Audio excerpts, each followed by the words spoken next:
आओ सभी मिलकर ऋषि के प्रिय मंत्र का उच्चारण करते हैं। ओम विश्वामिदेव सवितर्तुरितानि परासुव यद्भद्रं तन्नआसुव।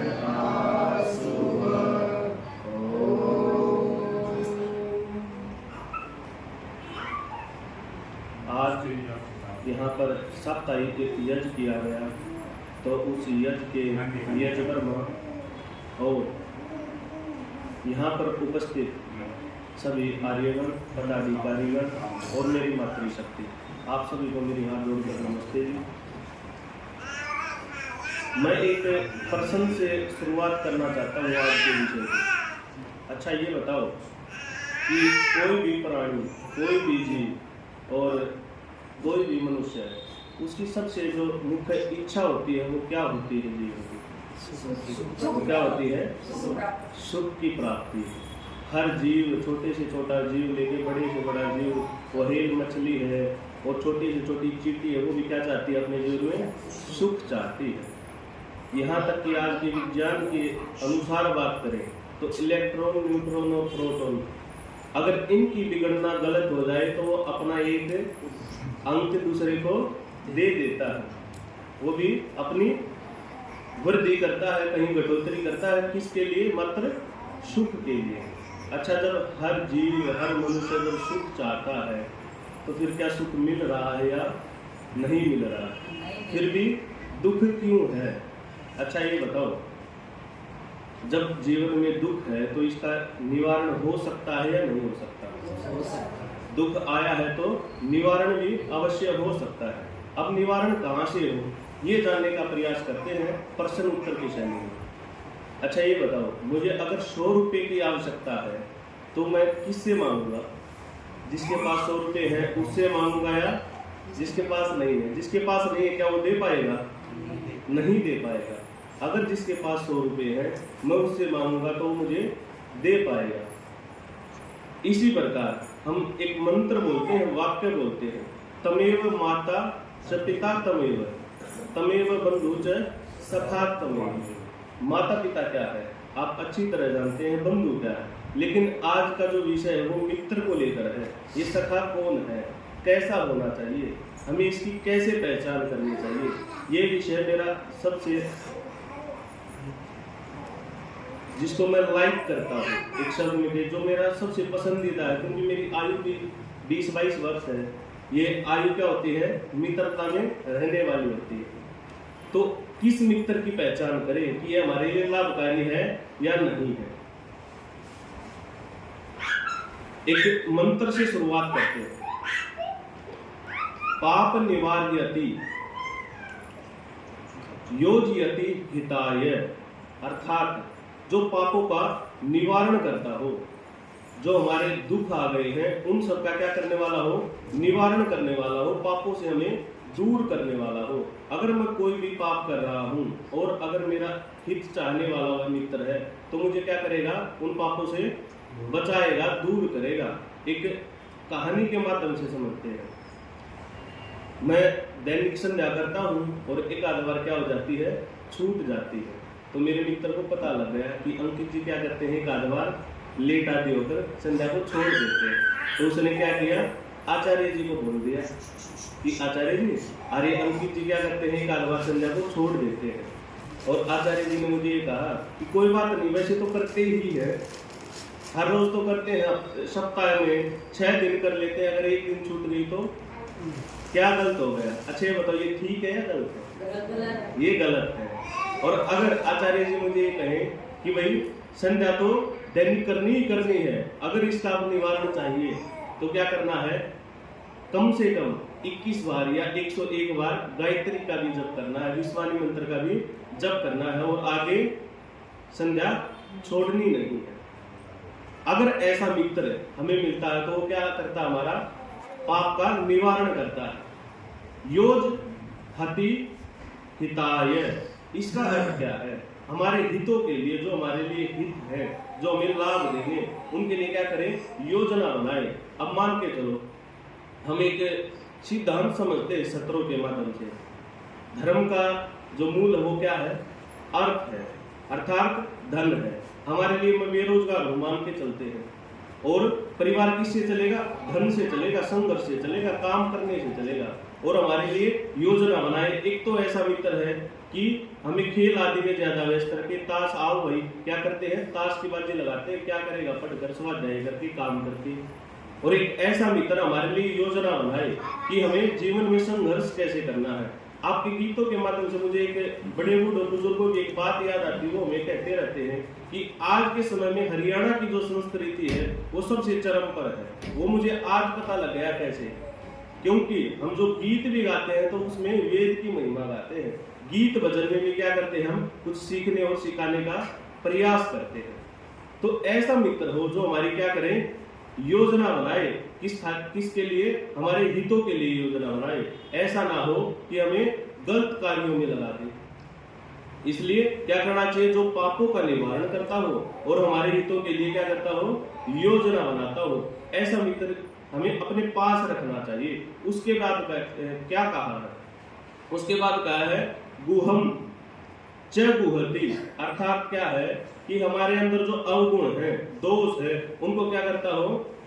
दूसरों के सामने न कहता हो, उसका प्रचार न करता हो। आपने देखा होगा कई ऐसे मित्र होते हैं जो आपके सामने तो क्या है? आपकी बड़ाई करते हैं, लेकिन बाहर समाज में क्या करते हैं? दुष्प्रचार करते हैं कि अंकित जी तो क्या है कि मेरा पहले नंबर का चोर है, ठग है। ऐसा बोलते हैं नहीं सामान्य भाषा में, ऐसा बोलते हैं। लेकिन ऐसे मित्र से हमें क्या करना है? दूरी बनाए रखनी है। हमारा मित्र कैसा हो? गुहम च गुहति, अर्थात हमारा क्या हो? दोष आती है वह हम ही से बताए। हम अब किसी को मुझसे कोई प्रॉब्लम है, समस्या है, तो बताओ उसका निवारण कहाँ है? मेरे ही पास तो होगा, किसी अन्य के पास नहीं होगा। तो इसी प्रकार अगर किसी के अंदर दोष है, अवगुण है, तो उससे उसकी चर्चा करें, उसके बारे में बताए, किसी और को न कहे, अर्थात छिपाकर उसके दोषों को दूर करे। ये एक अच्छे मित्र की पहचान है। गुणान प्रकट करोति, अर्थात अगर उसके अंदर जो गुण है, अच्छे जो गुण है, दोष नहीं है, उनको क्या करे? समाज के अंदर बताए, अनेकों लोगों के उसकी चर्चा करे। अर्थात कई बार आपने एक बार वाक्य सुनने में आया है कि मेरा गुप्त दान है, कि कोई भी व्यक्ति दान करता तो क्या करता है? ऐसा बोल के कर देता है कि यह दान गुप्त है। अच्छा ये बताओ, चोरी छिपे तो गंदे काम अनेकों होते हैं, बगैर बताए। अच्छा काम करने में क्या गुप्त होना? इसी प्रकार अगर आप गुणों की कहीं चर्चा करोगे तो क्या होगा? गुण बढ़ेंगे। कोई भी उसको क्या करेगा? अपने जीवन में धारण करने का क्या करेगा? प्रयास करेगा। अच्छा ये बताओ, पहला गुण क्या कहा था? पाप से जो निवारण करे, छुटकारा दिलावे। दूसरा क्या है? योजना बनावे हमारे हितों के लिए। और तीसरा गुण है जो हमारे अंदर दोष आदि आ गए वो छिपाकर हमारे दूर करे। और चौथा गुण क्या है? जो हमारे अंदर गुण आदि है उनकी समाज के अंदर चर्चा करें। ये चार गुण एक अच्छे मित्र के लिए बताए गए हैं। आपदगतम न च जहाति, अर्थात आपदा के समय हमारे साथ क्या हो? खड़ा हो। ऐसा नहीं कि भाई जब हमारे पास पैसे हो, धन आदि हो, जब हम सुख में हो तो क्या करें? हमारे साथ रहे, मित्र बन के रहे, सखा बन के रहे, भाई की तरह रहे। लेकिन जब हमारे पास क्या हो? दुख आ जाए, आपदा का समय आ जाए तो हमें छोड़कर ना भागे। ऐसा मित्र हमें अपने जीवन में रखना चाहिए साथ में। ऐसी ही मित्रता क्या होती है? लाभकारी होती है। ददाती काले, अर्थात जब भी हमें धन की जरूरत हो, जब भी हमें उसके काम की जरूरत हो, जब भी हमें उसके सहयोग की जरूरत हो, ददाती काले, हर समय में कैसी भी परिस्थिति क्यों ना हो, वो क्या हो? हमारा सहयोगी बना रहे। ऐसे मित्र की हम ईश्वर से कामना करते हैं कि हमें कम से कम उनकी पहचान हो और उनको हम अपने जीवन के अंदर लेकर आए। अच्छा ये देखते हैं हम ऐसा मित्र कौन है, अपने नजदीक पहचानने का प्रयास करते हैं। सन्मित्र लक्षणम इदम प्रवदंती संतः, अर्थात जो ये मित्र के लक्षण बताए गए हैं, ये किसने बताए हैं? संतों ने बताए हैं। ये कोई मेरा मत नहीं है, मेरा विचार अकेले का विचार नहीं है। ऋषि दयानंद जी लिखते हैं कि यह जो विचार दिया है मित्र को पहचानने का, ये किसने दिया है? संतों ने दिया है, महान विद्वान लोगों ने दिया है। अच्छा, आप देखते हैं हमारे नजदीक, आप स्वयं भी आकलन करना कि हमारे जो नजदीक है वो ऐसा कौन सा मित्र है जो पहला गुण बताया था पाप का निवारण करने वाला। अच्छा ये बताओ, जब भी हमारे अंदर कोई हम गलत काम करते हैं तो वो ईश्वर शंका, भय, लज्जा उत्पन्न करता है या नहीं करता है? करता है ना। तो हमारे पापों का निवारण बहुत ही अच्छे तरीके से करता है। हम कोई भी गलत काम करने के लिए जब चलते हैं तो एक बार कम से कम कोई भी व्यक्ति हो उसके मन में क्या आती है? भय आता है, लज्जा आती है, शंका आती है। वह सोचता है कि तू ये काम क्या कर रहा है? गलत कर रहा है। एक बार तो क्या करता है? ईश्वर हमें पाप से निवारण दिलाने का काम करता है, योजना बनाता है हमारे लिए। दूसरा गुण देखते हैं ईश्वर में है फिट बैठता पैमाने में, देखते हैं ये फिट बैठ रहा है नहीं बैठ रहा। योजना, हितों के लिए योजना, ईश्वर कैसे योजना बनाएगा? अब इस पर भी चर्चा करते हैं। अच्छा ये बताओ, जब हम उपासना करते हैं, संध्या करते हैं, ध्यान के अंदर बैठते हैं तो हमें ईश्वर योजना बताता है या नहीं बताता? बताता है। और कोई सामान्य योजना नहीं, अग्निहोत्र से लेके अश्वमेध यज्ञ तक सारी की सारी योजनाएं हम जान सकते हैं। जैसे श्री रामचंद्र एक सामान्य व्यक्ति शुरू में ब्रह्मचारी के रूप में एक गुरुकुल में पढ़े और एक चक्रवर्ती सम्राट तक बने। इस प्रकार की योजनाएं बताओ ईश्वर बता सकता है या नहीं बता सकता? बताता है, वास्तव में बताता है। अच्छा ये बताओ, आपके मन में कभी दोष आ जाए कोई भी गलत काम करने का, जो हमारा मित्र है, नजदीकी मित्र है, जिस व्यक्ति को मित्र मान बैठते हैं, उसको मन की बात तो पता नहीं चलती। और ईश्वर तो वाणी की ही नहीं, केवल मन की बातों को भी जानने वाला है। वो तो सर्वज्ञ चेतन निराकार सत्ता है। वो तो हमारे मन के अंदर जो विचार चले हुए उनको भी क्या करता है? जान लेता है। अच्छा ये बताओ, आपके कभी मन में गलत विचार या द्वेष किसी के प्रति आया है तो ईश्वर ने कभी किसी को जाकर कहा है कि आयुष्मान जी, अंकित जी के तो मन में आपके प्रति क्या चल रहा है? द्वेष चल रहा है। ऐसा कभी ईश्वर नहीं करता है। हाँ, वो गुणों का आगे आधा गुणान प्रकट करोति, वो गुणों को कैसे प्रकट करता है। अब दोष नहीं बताता तो गुण कैसे बताएगा? आज हमने क्या किया था? यज्ञ किया था, और आपने किसी को नहीं बताया बाहर जाकर कि हम यज्ञ कर रहे हैं, लेकिन क्या है, इसकी जो सुगंध है वो वायु के द्वारा अपने आप नहीं पहुंचती, उसको पहुंचाने वाला चाहिए। अगर गुण है तो गुण भी होगा, ये सिद्धांत हम जानते हैं। अच्छा ये बताओ, सुगंध के द्वारा पता चल जाता है ना कि क्या हो रहा है? यज्ञ हो रहा है। इस प्रकार वो गुणों को क्या करता है?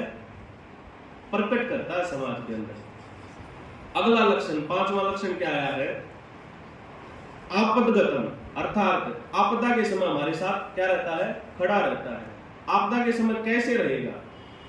अनेकों क्रांतिकारी उनके मन में, जैसे वीर सावरकर एक बार क्या गया था कि मुझे तो क्या करनी है? फांसी लगा लूं इस जेल से तो अच्छा। लेकिन उसके आत्मा के अंदर जो बल भरने वाला है वो कौन है? वो ईश्वर ही है। नहीं, मुझे क्या करना है? चाहे क्यों ना मुझे 52 वर्ष की अर्थात 2 जन्म की सजा क्यों ना हो गई हो, लेकिन जब भी 52 वर्ष की सजा मेरी पूरी होगी मैं वापस से इस भारत माता के लिए जीवन लगाऊंगा, संघर्ष करूंगा और उसको गुलामी की बेड़ियों से आजाद करवाऊंगा, मुक्त करवाऊंगा। ऐसा आत्मबल भरता कौन है? ईश्वर भरता है। वो तो ऐसा आत्मबल भरता है कि कोई ना भर पाए। अब पता है राम प्रसाद बिस्मिल को मुझे क्या होने वाली है? फांसी होने वाली, और भद्रों की कामना करता है मंत्र के द्वारा, ओम ईश्वानी देव सवितर दुरितानि परासो यद भद्रम तन्नासो। उसको पता है कि अब मुझे क्या है? शरीर त्यागना है। लेकिन वो बल जो ईश्वर भर देता वो अन्य कोई नहीं भर सकता। उसके पश्चात ददाती काले, अर्थात हमारे पल पल में, एक एक पल क्षण क्षण वो हमारे साथ खड़ा हुआ है। हमारा उससे बड़ा मोटिवेशन कोई नहीं। कई बच्चे क्या करते हैं? फोन निकालते हैं और गूगल पर बोलते हैं कि मुझे मोटिवेशन की आवश्यकता है। जो हमारा सबसे बड़ा मोटिवेशन स्पीकर है वो ईश्वर ही है वास्तव में। अच्छा ये बताओ, क्या ये जो संतों ने, विद्वानों ने जो 6 गुण बताए हैं मित्र के, क्या वो ईश्वर में है या नहीं? अर्थात हमारा जो सखा है, जो मित्र है, वो कौन है? वो ईश्वर है। और ऐसा नहीं है कि अभी है। जब हम अन्य जन्म लेने में अलग जन्म ले लेंगे। वो पहले भी था, अब भी है और आगे भी मित्र रहने वाला है। एक देसी भाषा में एक कहावत होती थी, गांव में बोली जाती थी, कल्पना के माता पिता, कल्पना का सुत तारा, कल्पना का लक्ष्मी चंद, कल्पना का जग सारा, ऐसा बोलते थे। कहावत आती थी, बड़े बूढ़े बोलते थे। अर्थात क्या है, ये सभी के सभी वर्तमान में तो है, लेकिन जन्मों जन्मों के साथी बिल्कुल भी नहीं है। वो ईश्वर ही है जो हमारे साथ पल पल, क्षण क्षण, इस जन्म में भी अगले जन्म में भी हमारे साथ रहेगा। और एक ये जो 6 गुण बताए हैं, इनकी तरह हमारा मित्र बना रहेगा। अच्छा ये बताओ, जैसे हमने आज गीत सुना, सुख, हर प्राणी क्या चाहता है? सुख चाहता है। और सुख कहाँ? फिर ईश्वर में है। क्योंकि हमने एक पहले सिद्धांत समझा था कि 100 रुपये कौन दे सकता है? जिसके पास हो।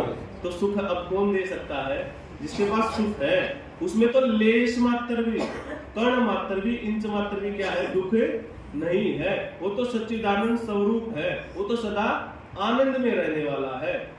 अच्छा ये बताओ, हम ऐसा मान लेते हैं, आप सभी की आयु, किसी की 50 वर्ष हो गई, किसी की 60 वर्ष हो गई है, आपने रूप का दर्शन किया, सौंदर्य जाना प्रकृति का, कि अरे वाह क्या प्रकृति का सौंदर्य है। अच्छा ये बताओ, तृप्ति मिली या नहीं मिली पूर्णतः? अब भी जानने की इच्छा है या नहीं? देखने की रूप इच्छा है या नहीं? रखते हो या नहीं? रखते हैं। लेकिन हमें पता भी है कि यार पूर्णतः तृप्ति नहीं हो सकती। हमने 50 वर्ष किसी अच्छे रूप को देख भी लिया है, लेकिन फिर भी कामना रखते हैं कि इससे भी अच्छा मिल जाए। हमने गीत सुने, भजन सुने, 50 से 100 वर्ष हो चुके हैं सुनते हुए। अच्छा, कामना करते हैं या नहीं करते कि इससे भी अच्छा भजन, गीत, शब्द हमारे कानों को सुने, फिर भी तृप्ति नहीं होती है। यज्ञ करते हैं, अच्छे से अच्छी सामग्री लाने का प्रयास करते हैं कि इससे अच्छी भी सुगंध आए।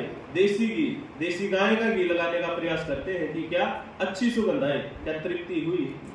नहीं हुई। अच्छा ये बताओ, फिर तृप्ति कहाँ है? केवल और केवल ईश्वर में है। चाहे आज कर लो, चाहे कल कर लो, केवल और केवल रास्ता एक ही है। ईश्वर की हम क्या करें? उपासना करें, क्योंकि वह हमारा सबसे अच्छा मित्र है। तो यही बातें कहते हुए, हाँ एक बात रह गई, हमने कहा था कि वो हमारे आपदा के समय में हमारे साथ खड़ा रहे। एक कहानी आप सभी ने सुनी होगी, रीछ वाली। 2 मित्र होते हैं और जंगल में जा रहे होते हैं, तो उनको आवाज सुनाई दी कि क्या है? भालू आ रहा है। तो एक मित्र तो क्या करता है? पेड़ पर पाके चढ़ जाता है और एक रह जाता है। और भालू के अंदर एक गुण है, वो क्या है? कभी भी मरे हुए जीव को नहीं खाता, वो ताजा मार कर खाता है। तो जो नीचे रह गया था मित्र, उसने क्या सोचा? अब तू लेट गया, और वो लेट गया और अपना श्वास प्रश्वास बंद कर लिया। भालू आया, उसको सूंघता है, इधर उधर देखता हुआ चला जाता है। उसको लगता है कि यह तो मृत शरीर है। जब वो साथी पेड़ से उतर कर आता, वो अपने साथी से पूछता है कि भाई भालू तेरे कान में क्या कह रहा था? तो उसने कह दिया कि ऐसे मित्र पर भरोसा न करना। भालू क्या कह के गया? ऐसे मित्र पर भरोसा न करना जो आपदा के समय आपको छोड़कर चला जाए। ये संकेत है, अर्थात ये उसी वाक्य में से लिया गया, ली गई कहानी है कि ऐसे मित्र पर विश्वास न करना जो अभी है, और एकदम आपदा आती है तो वो आपको छठ से छोड़कर चला जाता है। एक बार क्या हुआ, ऋषि स्वामी सरदानंद जी कांगड़ी में गुरुकुल चलाते थे, और इसको चाहे संयोग मानना, चाहे ईश्वर का आत्मबल मानना, वो हमारे साथ तत्पर, वास्तव में अगर हमारी सच्ची श्रद्धा है, वो रहता है खड़ा। अन्न खत्म हो जाता है गुरुकुल में, और जो पाचक होता है, खाना बनाने वाला होता है, वो कहता है जी स्वामी जी आज तो क्या है, अन्न खत्म हो गया है, कुछ भी नहीं है खाने का, तो क्या करें? ये वास्तव में सच्ची घटना है। तो स्वामी सरदानंद जी कहते हैं ऐसा करो, बच्चों को लेके आओ और थाली परोस दो सभी को। थाली रखो तो आप बोले कि वास्तव में खाना नहीं बचा हुआ है। थाली परोस देते हैं और स्वामी सरदानंद की तरफ पाचक देखने लग जाता है। उसी समय कोई शेख ने भंडारा कर रखा था गांव के अंदर, और वहां राशन सामान भोजन बच जाता है और वो सोचता है कि यह क्यों न गुरुकुल के अंदर विद्यार्थियों को, कर्मचारियों को जाकर खिला दिया जाए। अच्छा ये बताओ, उसके अंदर, सेठ के अंदर, बड़ी के अंदर जो ये विचार आया वो किसने दिया? वो उसी ईश्वर ने दिया, उसी मित्र ने दिया। इसीलिए उस ईश्वर का नाम क्या है? मित्र भी है। इसी प्रकार उस ईश्वर की हमें क्या करनी है? उपासना करनी है। केवल वही सुख है, अन्यथा कहीं भी सुख नहीं है। तो विश्वाणी मंत्र के साथ विषय को खत्म करते हैं। ओम विश्वानि देव सविता दुरितानि परासुव यद्भद्रं तन्न आसुव। ओम शांति शांति।